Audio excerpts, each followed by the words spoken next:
कहानी बहुत समय पहले की है, जब एक घने जंगल के किनारे एक मोर और एक लोमड़ी रहते थे।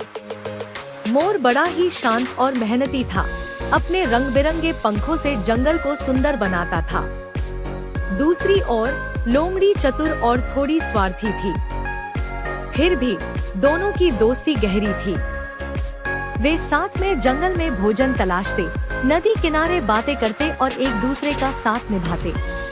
एक दिन लोमड़ी ने मोर से कहा, मोर भाई, इस जंगल में तो अब कुछ खास खाने को मिलता नहीं। चलो पास के गांव में चलकर कुछ स्वादिष्ट फल ढूंढते हैं।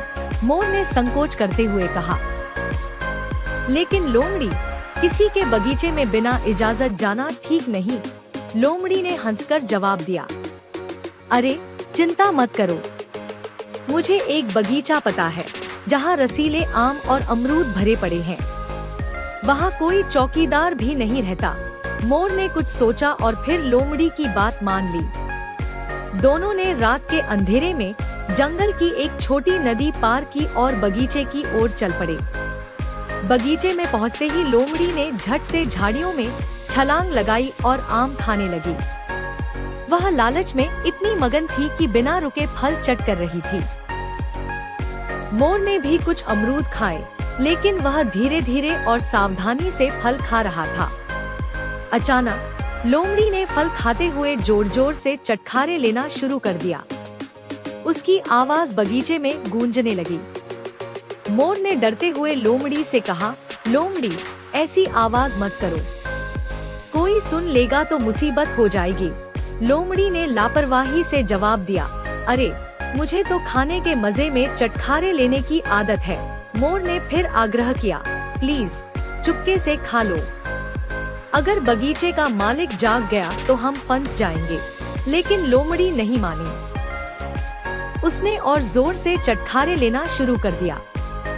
तभी बगीचे का मालिक जाग गया। उसने लाठी उठाई और शोर मचाते हुए बाहर आया। मोर घबरा गया और तेजी से भागने लगा। लोमड़ी तो पहले ही झाड़ियों में छिप चुकी थी। मालिक ने मोर को पकड़ लिया और उसकी खूब पिटाई की। मोर किसी तरह भागकर नदी के किनारे पहुंचा, लेकिन वह बुरी तरह घायल था। सुबह होने पर मोर और लोमड़ी नदी के पास मिले। मोर की हालत देखकर लोमड़ी ने बनावटी मासूमियत से पूछा, अरे मोर भाई, तुम इतने उदास क्यों हो? मोर ने गुस्से में कहा, तेरी चटखारों की वजह से मुझे मार पड़ी। अगर तू चुप रहती तो मैं चुपके से फल खाकर चला जाता।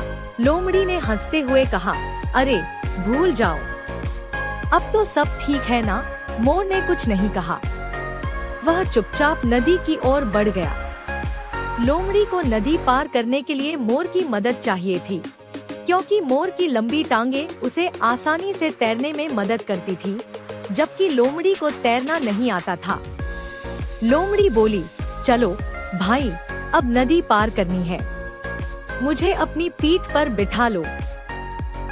मोर ने बिना कुछ बोले लोमड़ी को अपनी पीठ पर बिठाया और नदी में उतर गया। नदी के बीच में पहुंचकर मोर रुक गया और बोला, मुझे तैरते वक्त अपने पंख जोर जोर से फड़फड़ाने की आदत है। लोमड़ी घबरा गई। नहीं नहीं मोर भाई, पंख मत फड़फड़ाओ, मैं पानी में गिर जाऊंगी। मोर ने शांत स्वर में कहा, लेकिन मैं अपनी आदत कैसे छोड़ूं, जैसे तू अपनी आदत नहीं छोड़ती। यह कहकर मोर ने अपने पंख जोर जोर से फड़फड़ाए। लोमड़ी संतुलन खोकर पानी में गिर पड़ी। वह छपाक छपाक करते हुए डूबने लगी। किसी तरह तैरकर वह किनारे पहुंची। मोर भी शांति से तैरकर बाहर आ गया। लोमड़ी हांफते हुए बोली, तूने मेरे साथ ऐसा क्यों किया? मोर ने शांत भाव से जवाब दिया, जैसे को तैसा।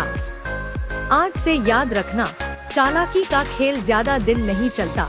लोमड़ी शर्मिंदगी से चुप हो गई और वहाँ से चली गई। उस दिन के बाद मोर ने लोमड़ी से दूरी बना ली। उसे समझ आ गया था कि हर चिकनी चुपड़ी बात करने वाला सच्चा दोस्त नहीं होता। मोर अब अकेले ही जंगल में भोजन तलाशता था, लेकिन उसके मन में संतोष और आत्मसम्मान था। उसने सीख लिया था कि सच्चा दोस्त वही है जो मुसीबत में साथ दे। न कि मुसीबत में डाले। लोमड़ी को भी अपनी गलती का एहसास हुआ। वह कई दिन भूखी रही और सोचती रही कि अगर उसने चालाकी न की होती तो उसका एक अच्छा दोस्त आज भी उसके साथ होता। कई महीनों बाद जंगल में एक दिन मोर और लोमड़ी फिर मिले। लोमड़ी ने शर्मिंदगी से कहा, मोर भाई, मुझे माफ कर दो, मैंने गलती की। मोर ने जवाब दिया, माफ करना आसान है, लेकिन भरोसा दोबारा बनाना मुश्किल। फिर भी उसने लोमड़ी को कुछ फल खाने को दिए और पानी पिलाया। लेकिन उनकी दोस्ती पहले जैसी कभी न हो सकी। शिक्षा: सच्चा दोस्त वही है जो ईमानदारी और समझदारी से साथ निभाए। चालाकी और स्वार्थ से रिश्ते टिकते नहीं। दूसरों की गलतियों से सीखना और खुद गलत न करना ही सच्ची बुद्धिमानी है।